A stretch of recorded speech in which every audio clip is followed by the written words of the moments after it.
morning and good evening, depends where you are. And then thank you for tuning in CCG Global Dialogue, live from CCG, head office here in Beijing. And welcome our good friend and also a very well-known Professor David Michael Lampton, who is also often referred to as Mike. So thank you, David, for joining us today for discussing the most interesting latest development, President Xi and President Biden virtual summit, and U.S.-China relations. But of course, your latest book, Rivers of Irons, Railroads and the Chinese Power in Southeast Asia. And of course, also you can share your views on the future of Belt and Road Initiative, and also what has been proposed by G7, this Build Back Better World, B3W. So this is really a great dialogue that we hope that we can really have with David. But before we get into the details, I would like to introduce our distinguished guest today. Professor David Lampton is a famous China hand and has actually a distinguished career spanning nearly 5 decades in the study of Chinese politics and foreign policy and Sino-US relations. So currently, he's a senior research fellow at Johns Hopkins University School of Advanced International Study, SAS, at its Foreign Policy Institute, where he was also formerly the dean of the faculty of the SAS, and also George and Sadie Heman Professor and Director of China Studies. He was most recently Oxenberg Rohilland Fellow at Stanford University Asia Pacific Research Center from 2019 to 2020. I know Professor Lampton for a long time. I remember very well, you invited me to SAS to give a talk around the year of 2010 when I was at Brookings, and also you visited CCG in the year. You gave a talk there. Yeah, give a talk there. Yes, that's right. So really a great memories you had with us. Not in addition to the academics, actually, Professor Lampton is a former chairman and now member of the board of the director of the Asia Foundation, and also former president and current board member of National Committee on U.S.-China Relations. So you have many academic and social titles, and you have been really played a significant role in maintaining and promoting understanding between U.S.-China. So really a great welcome to our dialogue. So perhaps before we get started, maybe you can give some the initial analysis and on the latest development of China-U.S. relations, particularly how you view this recent President Xi and President Biden virtual summit, and what's your general take of this current U.S.-China relation? Since you are such a great expert on the U.S.-China relations, perhaps you can also have a little opening remark. David, yes. Well, I think the first thing to say is that in a way, we're in the most unprecedented time in U.S.-China relations, perhaps since Nixon went to China in 1972. And the mere fact that our relationship right now is in an unprecedented situation, I think means there are no experts. This is a situation that we haven't confronted in a long time. And so, to borrow a phrase from Deng Xiaoping, I think both sides are feeling their way across the river by feeling the stones. So I think we are engaged in a kind of incremental, step-by-step attempt to understand how we can manage this relationship in a far different environment. And that environment is different from what we dealt with for the last 40 years in several respects. And one is that, of course, China has made enormous strides in its economic power and its capacity to shape the regional economic architecture and infrastructure. And of course, military power relationship has fundamentally changed. And so it's quite natural to say we are really confronting an unprecedented situation. I think President Xi, and I can't speak for President Biden for sure, but I think they would both agree that our principal need at the current time is to avoid what was called, I think President Xi said, catastrophic mistakes. So if we ask, is the big danger catastrophic mistakes, and then talk about the Xi-Biden virtual meeting of last week, I think that meeting somewhat gives me more confidence that there is a will to manage this relationship on both sides. So I think I'm a little more confident of our ability to manage things for the next period of time than I was. But I would want to emphasize that I think we have not fundamentally addressed the major issues, or much less resolved them, that are creating the problems. If you think about it, for the last 40 years, our growing economic relationship was a positive factor in the relationship. Now economics is a very contentious part. And though we had an agreement between the United States and China under President Trump in 2020, quite frankly, that a trade and economic agreement was not lived up to. We still have tariffs that resulted after there had been hope with the new administration here in Washington, we might ease up on tariffs. So I would say no fundamental progress on the economic side. On the, let us say, military and security side, I thought the fact that they talked a little about, as I would understand, arms control, from an American point of view, I think, without speaking for our government, that when we now for the first time might be able to talk meaningfully about arms control, at least in a limited sense, I take that to be positive.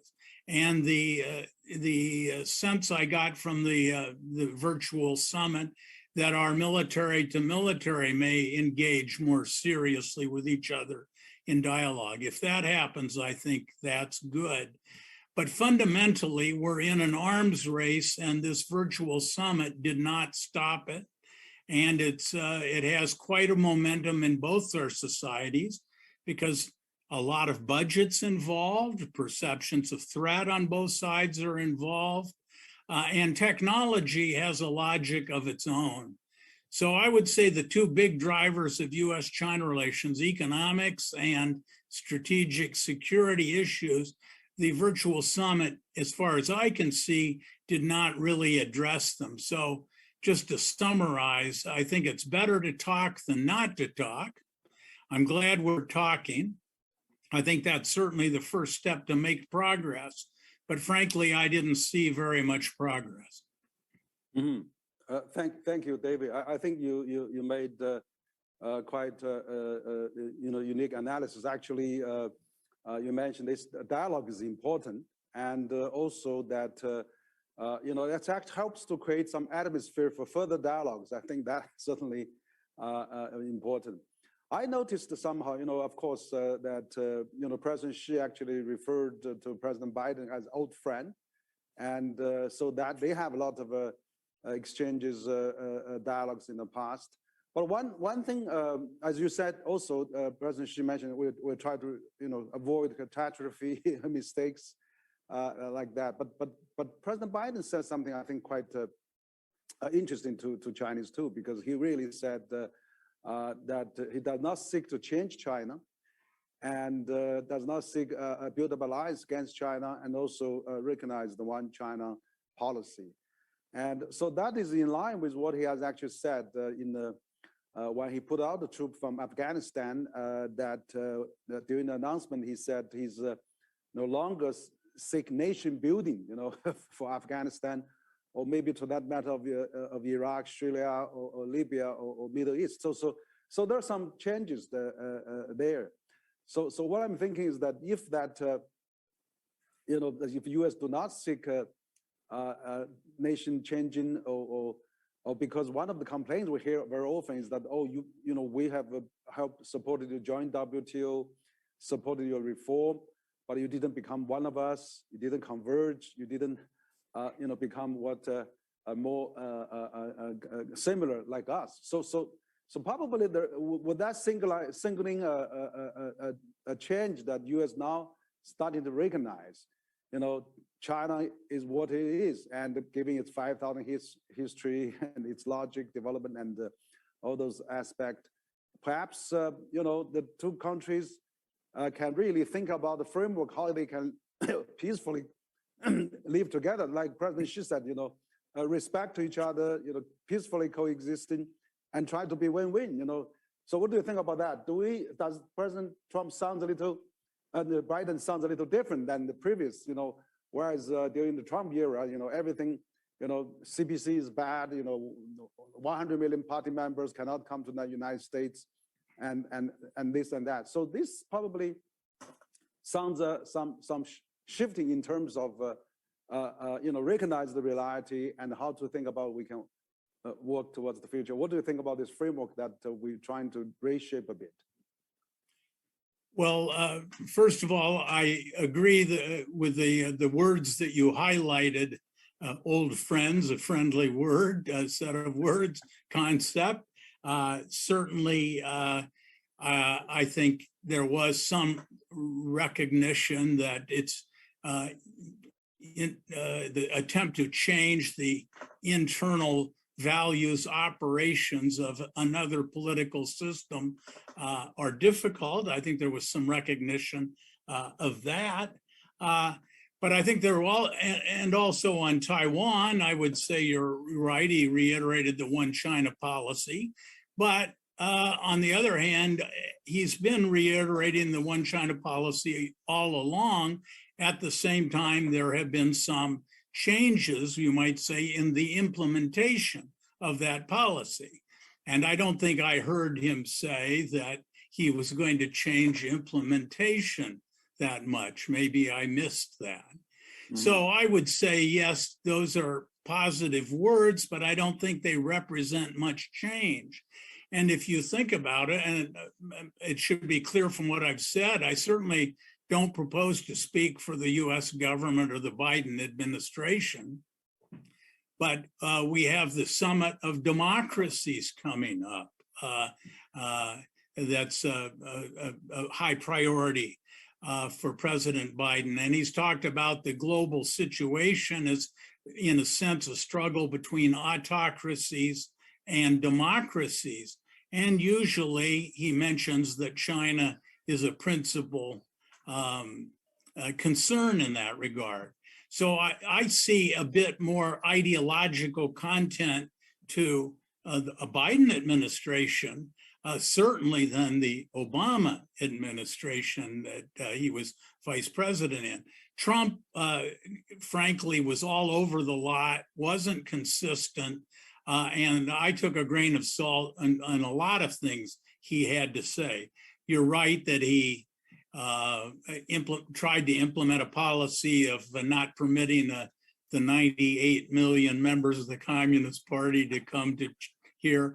Frankly, I never understood how we would even know in many cases the status of individuals coming. So I didn't take terribly seriously a lot that President Trump had to say, but he was president and he did have levers of power, and occasionally he did do things that had a real impact.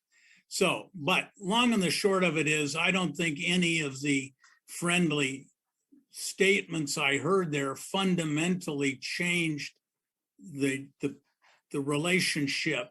I think it provided avenues to talk about the real problems.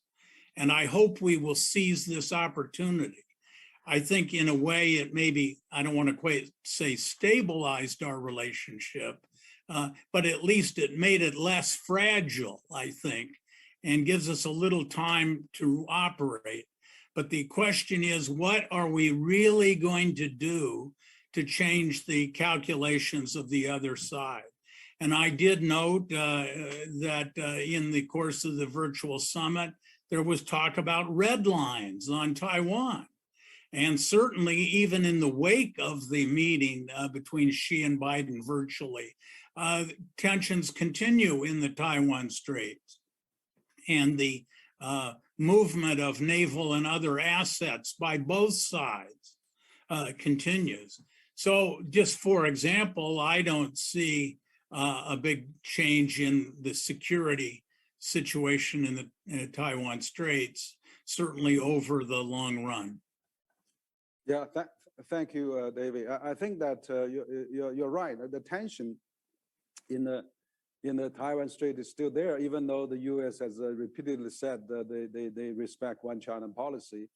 But recent years, we see, even Trump sent his undersecretary to Taiwan, and we see several plane loads of congressmen visit Taiwan recent months, and President, the Taiwan Authority leader said there was U.S. personnel, military personnel based in Taiwan. So all those, things that, and on top of that, we see a parade of warships, navies, sails through the Taiwan Strait as well. So I think China has to respond, has to, react. But basically, I really think that, that probably we should really come back to the three communique and really come back to the this one China policy or principle, whatever, that has been agreed upon and not going to irritate the status quo. So I think if that is done, maybe we could have a, as you said, we can stabilize, maybe at least stop the downwards, spiral on the bilateral relations. But right. Also, I think you are right.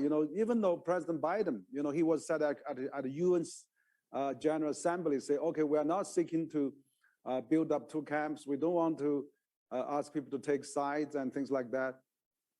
Yet they're having this the democracy summit, which I think is kind of ironic to divide the world into democracy or non-democracy or autocracy, whatever. That's another way of setting up the camps, basically. And but these days, I mean, China also, they may not have this exactly same style of Western democracy, but they do have you're probably aware that this consultative democracy. They have a lot of consultation.